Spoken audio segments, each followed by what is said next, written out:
আসসালামু আলাইকুম রাহমাতুল্লাহ। প্রিয় দর্শক, আপনার কি খুব জরুরি কোনো হাজত বা মনের আশা আছে?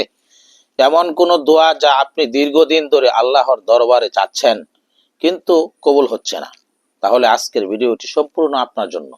আজ আপনাদের এমন এক বরকতময় তাসবিহ এবং সময়ের কথা জানাবো যে সময়টিতে এই আমলটি করলে মহান আল্লাহ তাআলা বান্দার কোনো দোয়া ফিরিয়ে দেন না।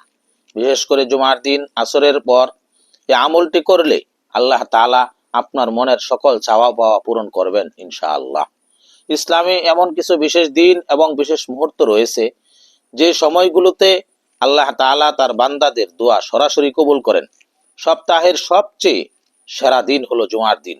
আর হাদিস শরীফে এসেছে, জুমার দিনের এমন একটি মুহূর্ত রয়েছে যখন বান্দা আল্লাহর কাছে যাই চায় আল্লাহ তাকে তাই দান করেন।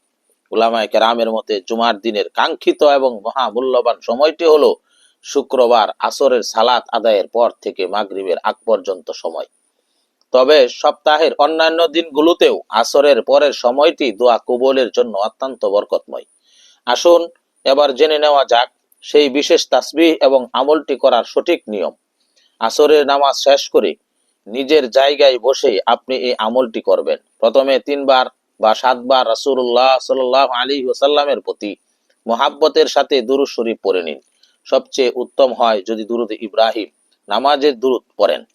এরপর আল্লাহর কাছে নিজের গুনাহের ক্ষমা চেয়ে অন্তত 100 বার ইস্তিগফার পড়ুন। আস্তাগফিরুল্লাহ, আস্তাগফিরুল্লাহ, আস্তাগফিরুল্লাহ।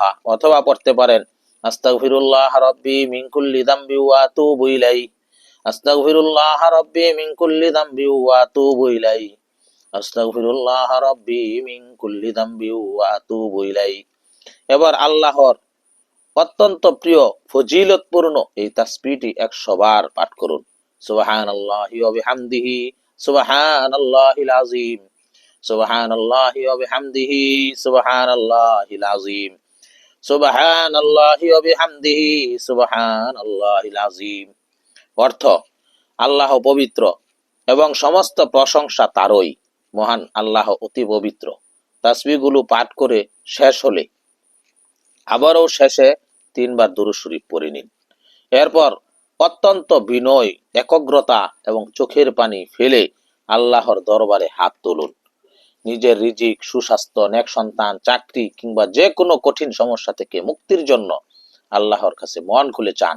মনে রাখবেন, আল্লাহ তাআলা বান্দার আকুল আবেদন কখনো ফিরিয়ে দেন না। তাই অবহেলায় সময় নষ্ট না করে আজই আসরের নামাজের পর এই আমলটি শুরু করুন।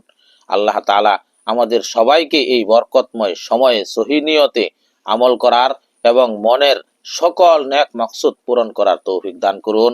আমিন।